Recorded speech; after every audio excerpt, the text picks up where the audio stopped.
Bismillahirrahmanirrahim.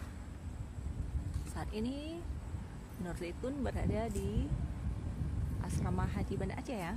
Tepatnya pada malam 28 November 2024.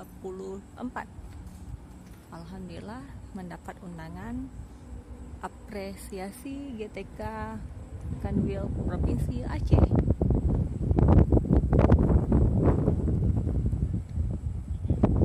Inilah suasana malam di Asrama Haji Kota Banda Aceh.